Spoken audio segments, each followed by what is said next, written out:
Find the scalar and vector product of two vector A equal to 3i cap minus 4j cap 5k cap and B vector equal to minus 2i cap plus j cap plus 3k cap। चलो, तो ये दो vector दे रखे हैं, हमें इसका scalar और vector product निकालना है। स्केलर प्रोडक्ट निकालना हमारे लिए कोई बड़ी बात नहीं है। जैसे कि आपको वेक्टर ए दे रखा है, वेक्टर ए आपको कुछ ऐसे दे रखा है 3i cap minus 4j cap plus 5k cap, और बी वेक्टर आपको कुछ ऐसे दे रखा है जैसे B vector minus 2i cap, दूसरा दे रखा है प्लस j कैप, और नेक्स्ट दे रखा है 3k कैप।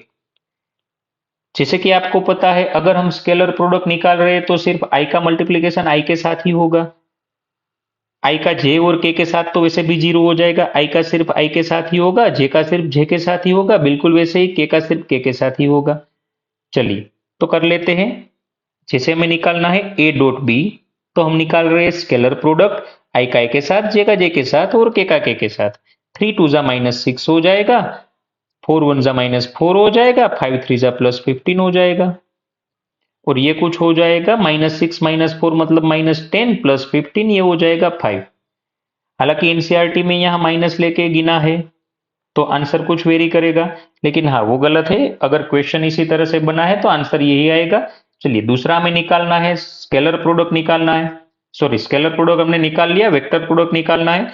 तो वेक्टर प्रोडक्ट में क्या हमें ये करना पड़ेगा, ए क्रॉस बी। अगर हमें ए क्रॉस बी चाहिए तो क्या करना पड़ेगा,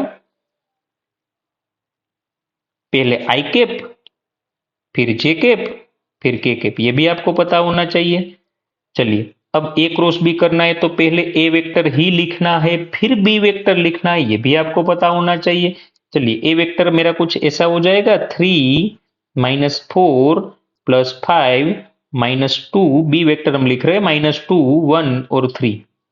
अब आपको ये भी पता होना चाहिए कि अगर मैं i लिख रहा हूं तो i वाली ये लाइन मिटा देनी है, इन दोनों का मल्टीप्लीकेशन माइनस इन दोनों का मल्टीप्लीकेशन, क्रॉस मल्टीप्लीकेशन हम करते थे।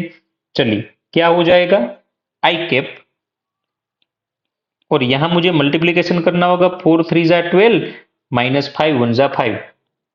चलिए 4 3 जा माइनस 12 माइनस 5 1 जा 5।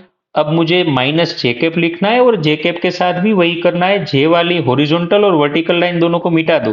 3 3 जा 9 माइनस 5 2 जा 10, ये क्या हो जाएगा भाई 3 3 जा 9 माइनस 5 2 जा 10, लेकिन ये माइनस 10 आ रहा है, यहाँ कुछ हो जाएगा माइनस माइनस प्लस 10।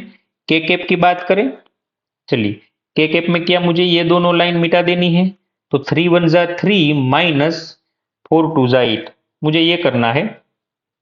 3 1 जा 3 माइनस 4 2 जा 8, ये माइनस 4 माइनस 2 प्लस 8 आएगा, लेकिन यहाँ वापस प्लस माइनस माइनस हो जाएगा माइनस 8। चलिए कर लो सबका एडिशन, क्या हो रहा है भाई, तो ये कुछ हो जाएगा माइनस 17 आई कैप 10 प्लस 9 माइनस 19 जे कैप, और 3 माइनस 8 मतलब माइनस 5 के कैप। चलिए ये हो जाएगा स्केलर और वेक्टर प्रोडक्ट। Thank you.